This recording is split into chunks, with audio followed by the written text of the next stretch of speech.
क्योंकि प्रेपोजिशन में fix preposition और फ्रेजल वर्ब्स ये वाला जो पोर्शन होता है ना, सबसे ज्यादा इस पे से अपने को क्वेश्चंस मिलते हैं। तो आज हम ये वाले जो ना फिक्स प्रेपोजिशन और फ्रेजल वर्ब्स को करने वाले हैं।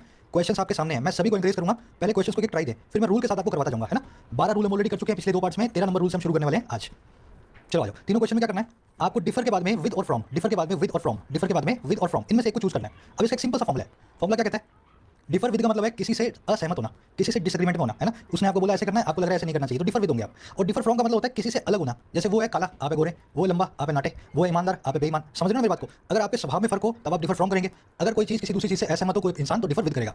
अब देखो इसको अप्लाई करेंगे इन तीनों क्वेश्चंस पे। N autocratic regime can punish the people who differ with या फ्रॉम इट। एक तानाशाही रिजीम जो है, एक तानाशाही जो प्रशासन है, वो पनिश कर सकता है उन लोगों को जो कि उससे डिसएग्रीमेंट में होते हैं। तो जो लोग तानाशाही रिजीम से डिसएग्रीमेंट दिखाते हैं उनको ये पनिश करेगा। अब देखो डिसएग्रीमेंट के लिए हम यूज करते हैं डिफर विद को, यहाँ पे फ्रॉम का कोई भी काम नहीं है। वैसे पीपल डिफर विद या from one another in their abilities and skills. लोग जो है एक दूसरे से अलग अलग होते हैं, डिफर विद होते हैं, डिफर फ्रॉम होते हैं एक दूसरे से अपनी एबिलिटीज में और अपनी कलाओं में, स्किल्स में।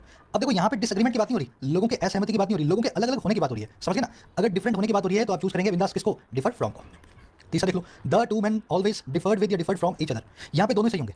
देखो कैसे, दोनों जो आदमी थे, जो टू मैन थे, एक दूसरे से हमेशा डिसएग्रीमेंट में रहते थे। मान लो मैं ऐसा बोलना चाहूँ, है ना, एक दूसरे की बात को काटते थे, तो उस केस में सही हो गया डिफर विद। लेकिन मैं ऐसा बोलना चाहूँ कि दोनों आदमी हमेशा एक दूसरे से डिफरेंट भी होते थे, पहले का कुछ और सोचना होता था, दूसरे का कुछ और सोचना होता था। तो इस तरीके से अगर मैं देखना चाहूँ ना, एक दूसरे की डिफरेंस को बताना चाहूँ, तो मैं डिफर फ्रॉम को भी यूज कर सकता हूँ। ऐसे केस के अंदर वैसे क्वेश्चन आएंगे नहीं, सिर्फ आपके अंडरस्टैंडिंग के लिए लिख रहा हूँ मैं, दोनों ही सही है, दोनों का अपना अपना मीनिंग है। आ जाओ अगले रूल पे, रूल नंबर